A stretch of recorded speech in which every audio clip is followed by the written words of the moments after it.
Assalamualaikum. Kembali lagi dengan saya Fathia Syahidah dari Fakultas Hukum Universitas Surya Kencana Cianjur, Jawa Barat.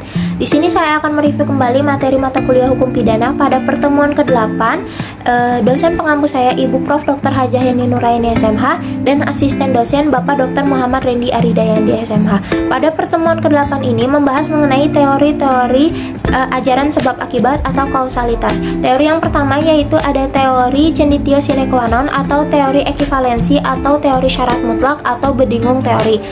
Teori ini berasal dari von Bury yang berasal dari Jerman.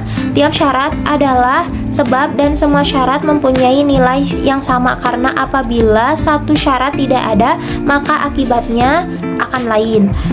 Baik syarat positif maupun syarat negatif sama-sama sebagai penyebab timbulnya akibat, sehingga jika salah satu syarat tidak terpenuhi maka akibat konkretnya lain pula. Kebaikan dari teori ini adalah mudah diterapkan, tetapi menimbulkan masalah karena terlalu luas lingkup pertanggungjawab pidananya. Kesulitan teori ini adalah terlalu membentang ke belakang sehingga tanpa batas. Teori yang kedua yaitu teori individualisasi, mengadakan pembatasan antara syarat dengan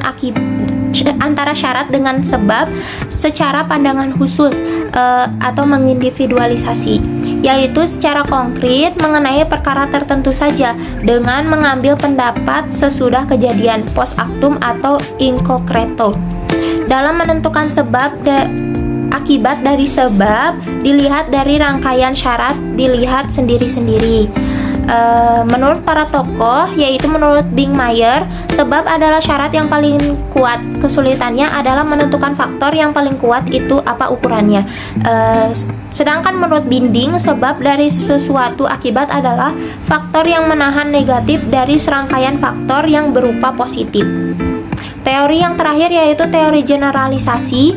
Teori ini melihat peristiwa sebelum kejadian atau antepactum atau in abstracto, yaitu serentetan syarat yang merupakan perbuatan manusia dapat menjadi akibat dari suatu peristiwa, yaitu dilihat dari perhitungan yang layak atau pengalaman hidup yang umum terjadi. Menurut teori ini harus dicari sebab yang sama adekuat untuk dapat menimbulkan akibat yang bersangkutan. Oleh karena itu teori ini disebut teori adekuat. Ukuran dari teori ini adalah keadaan atau kebiasaan sehari-hari pelaku dari kejadian yang muncul. Persoalannya adalah apa yang menentukan bahwa sesuatu sebab itu layak atau cocok untuk menimbulkan akibat. Maka dari itu diperlukan ukuran yang didasarkan yang pertama yaitu penentuan subjektif, yang dimana sebab adalah apa yang dilakukan oleh pelaku. Dapat diketahui atau diperkirakan bahwa apa yang dilakukannya itu secara umum dapat menimbulkan akibat seperti itu. Jadi pandangan atau pengetahuan pelakulah yang menentukan akibat dari suatu sebab. Tokoh pandangan ini adalah von Kris. Selanjutnya yaitu penentuan objektif, yang dianggap penentu atau sebab adalah keadaan atau kejadian, adalah pengetahuan hakim yang didasarkan pada suatu keadaan yang secara umum dapat diketahui. Teori kausalitas dari von Kris, teori adekuat atau kausalitas adalah bukan teori kausalitas yang murni, karena yang menjadi ukuran sebab dari suatu akibat adalah pengetahuan pelaku yang dapat mengira-ngira, membayangkan apa yang terjadi, akan terjadinya suatu akibat. Selanjutnya yaitu tinjauan terhadap teori kausalitas. Dari teori-teori tentang kausalitas yang dianggap paling mendekati kebenarannya adalah teori adekuat atau kausalitas. Tetapi untuk menggunakan teori ini mendapatkan penambahan, yaitu adanya unsur kesalahan dari pelaku dalam melakukan perbuatan atau kegiatannya. Oleh karena itu, teori dari von Kris ini dianggap sesuai dengan jiwa hukum pidana, yaitu dapat melindungi kepentingan hukum terhadap perbuatan yang hendak memperkosanya. Atas dasar itu, hukum pidana harus membuat pagar atau aturan terhadap tindakan atau perbuatan yang mendatangkan kerugian. Kelemahan teori ini adalah terlalu banyak menggunakan istilah yang tidak terang atau kurang jelas, seperti kata-kata kadar, biasanya, pengalaman manusia pada umumnya, dan lain-lain.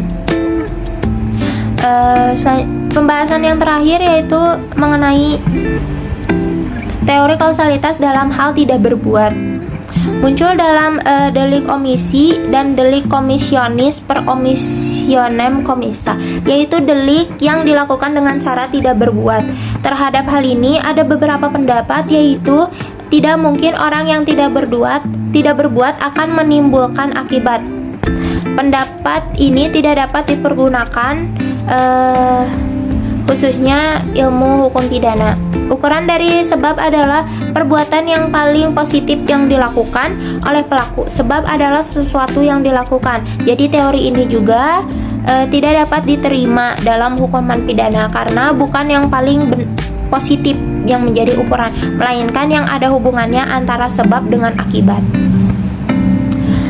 Baik, sebab adalah perbuatan yang mendahului akibat yang timbul. Teori berbuat sebelumnya. Contohnya, penjaga wesel atau rel kereta api yang menyebabkan kecelakaan kereta api karena tidak memindahkan wesel ketika kereta lewat.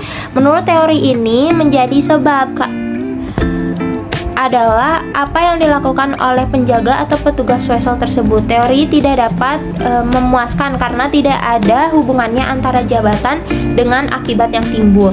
Seseorang yang tidak berbuat dapat disebut sebab dari suatu akibat apabila pelaku mempunyai kewajiban hukum untuk melakukan suatu perbuatan. Kewajiban hukum tersebut merupakan suatu norma yang hidup dalam masyarakat, tertulis dan tidak tertulis. Baik, kesimpulannya, menurut teori adekuat ini, suatu syarat dari akibat adalah suatu keadaan konkret yang dapat mempunyai kadar atau nilai dari sesuatu yang terjadi atau sebab. Mungkin cukup sekian dari saya. Mohon maaf bila banyak kekurangan. Wabillahi taufiq wal hidayah. Wassalamualaikum warahmatullahi wabarakatuh. Sampai jumpa di review materi selanjutnya.